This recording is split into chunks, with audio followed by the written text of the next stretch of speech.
Hi hello ಎಲ್ಲರಿಗೂ ನಮಸ್ಕಾರ. ನನ್ನ ಹೆಸರು ಪ್ರಿಯಾಂಕಾ ರಾಠೋಡ್ ಅಂತ. ಭಾರತದ ಮತ್ತು ಕರ್ನಾಟಕದ ನಂಬರ್ 1 ಆನ್ಲೈನ್ ಕ್ಲಾಸ್ ರೂಮ್ ಆಗಿರುವಂಥ ಅನ್ಅಕಾಡೆಮಿಯಲ್ಲಿ ನಾನು ಕೂಡ ವೆರಿಫೈಡ್ ಎಜುಕೇಟರ್ ಆಗಿದ್ದೀನಿ.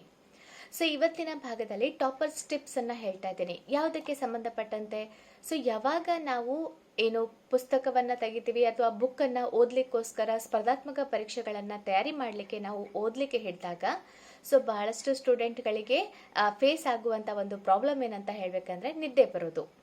ಸೊ ಇದು ನೋಡಿ, ಈಗ ವರ್ಕಿಂಗ್ ಆಗಿರೋರಿಗೆ ಕೆಲಸ ಮಾಡಿ ಮಾಡಿ ಸುಸ್ತಾಗಿ ಬಂದಿರ್ತಾರೆ. ಸೊ ಅವ್ರಿಗೂ ಕೂಡ ಪುಸ್ತಕ ನೋಡಿ ನಿದ್ದೆ ಬರುತ್ತೆ.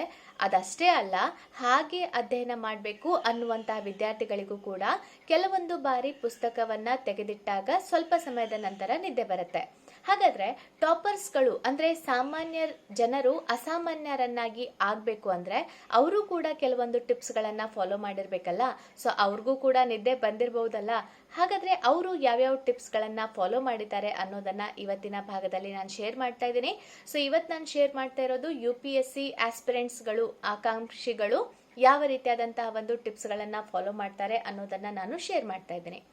ಫಸ್ಟಿಗೆ ನೋಡಿ, ನಾವು ಯಾವಾಗ್ಲೂ ಕೂಡ ಯಾವುದೇ ಒಂದು ಅಧ್ಯಯನವನ್ನ ಮಾಡ್ತಾ ಇದ್ದೀವಿ ಅಂದ್ರೆ ಅದಕ್ಕೆ ಸಂಬಂಧಪಟ್ಟಂತೆ ಎಲ್ಲಾ ಒಂದು ವಸ್ತುಗಳನ್ನ ಒಂದ್ ಕಡೆ ಕರೆಕ್ಟ್ ಆಗಿ ಇಟ್ಕೋಬೇಕು. ಫಾರ್ ಎಕ್ಸಾಂಪಲ್, ಯಾವ್ಯಾವ ಪುಸ್ತಕ ಆಗಿರ್ಬಹುದು, ನೋಟ್ಸ್ ಆಗಿರ್ಬಹುದು, ಪೆನ್, ಪೇಪರ್, ವಾಟರ್ ಬಾಟಲ್ ಎಲ್ಲವನ್ನ ನಮ್ ಕಡೆ ಒಂದ್ ಕಡೆ ಇಟ್ಕೋಬೇಕು. ಸೊ ಫೋನ್ ಅನ್ನ ಆದಷ್ಟು ಅವಾಯ್ಡ್ ಮಾಡಿ, ಇಲ್ಲಾಂದ್ರೆ ನಮ್ಗೆ ಖಂಡಿತವಾಗಿ ಡಿಸ್ಟ್ರಾಕ್ಷನ್ ಆಗುತ್ತೆ. ಯಾಕಂದ್ರೆ ಫೋನ್ ನೋಡಿ, ಫೋನ್ ಒಂದ್ಸಲ ಹಿಡ್ಕೊಂಡ್ರೆ ಒಂದ್ 5 ನಿಮಿಷ ನೋಡೋಣ ಅಂತ ಹೋಗಿ ಹಿಡ್ಕೋತೀವಿ, ಅದು ಕಂಟಿನ್ಯೂ ಆಗಿ ಹೋಗ್ತಾನೆ ಇರತ್ತೆ ಅಂತ ಹೇಳ್ಬೋದು, ಹೌದಾ?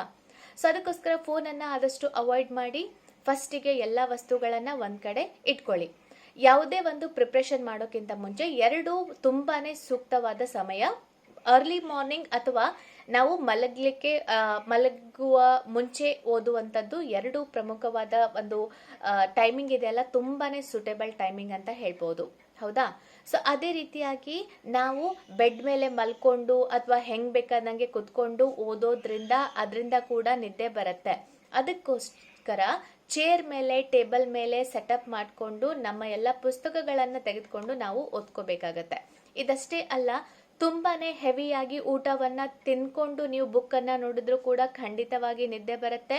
ಅದಷ್ಟೇ ಅಲ್ಲ, ಸೊ ಆದಷ್ಟು ಮಧ್ಯ ಮಧ್ಯದಲ್ಲಿ ನೀರನ್ನ ಕುಡಿತಾ ಇರಿ.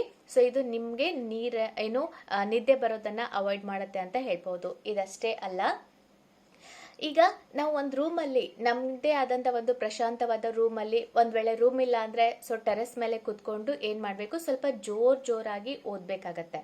ಸೊ ಜೋರಾಗಿ ಓದ್ತಾ ನಾವು ಏನೇನು ಓದೋದನ್ನ ಅರ್ಥ ಮಾಡ್ಕೊಂಡಿದೀವಲ್ಲ ಅದನ್ನ ಪಾಯಿಂಟ್ ಮಾಡ್ತಾ ಹೋದ್ರೆ ಸೊ ಇದೆಲ್ಲ ಒಂದು ಅಂಶಗಳನ್ನ ಟಾಪರ್ಸ್ಗಳು ಓದುವಂತಹ ಟೈಮ್ನಲ್ಲಿ ಅವರು ಅನುಸರಿಸುವಂತಹ ಒಂದು ಟಿಪ್ಸ್ಗಳು ಆಗಿದೆ, ಹೌದಾ?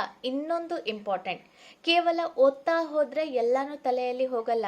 ಸೊ ಇವಾಗ ನಾನು ನಿದ್ದೆ ಅಂತೂ ಬರ್ತಾ ಇಲ್ಲ, ಅದಕ್ಕೆ ನಾನು ಕಂಟಿನ್ಯೂ ಓದ್ತಾ ಹೋಗ್ತಾ ಇದ್ದೀನಿ ಅನ್ನೋದು ಕೂಡ ಅದು ಸರಿಯಾಗಿ ನಮಗೆ ಬಹಳ ಹೊತ್ತು ನೆನಪಿನ ಶಕ್ತಿ ಇರ್ಲಿಕ್ಕೆ ಸಹಾಯ ಮಾಡಲ್ಲ. ಅದಕ್ಕೇನ್ ಮಾಡ್ಬೇಕು, ಕಂಟಿನ್ಯೂ ಓದೋ ಬದಲು ಮಧ್ಯದಲ್ಲಿ ಅಂದ್ರೆ 1 ಅವರ್ 2 ಅವರ್ಗೆ ಸ್ವಲ್ಪ ಪವರ್ ನ್ಯಾಪ್ ಅಂತ ಬರುತ್ತೆ. ಪವರ್ ನ್ಯಾಪ್ ಅಂದ್ರೆ 2 ಅವರ್ 3 ಅವರ್ ಮಲ್ಕೊಳ್ಳೋದಲ್ಲ, ಒಂದ್ 10 ನಿಮಿಷ ಮಲ್ಕೊಂಡು ಎದ್ದು ಮತ್ತೆ ಸ್ಟಾರ್ಟ್ ಮಾಡೋದು.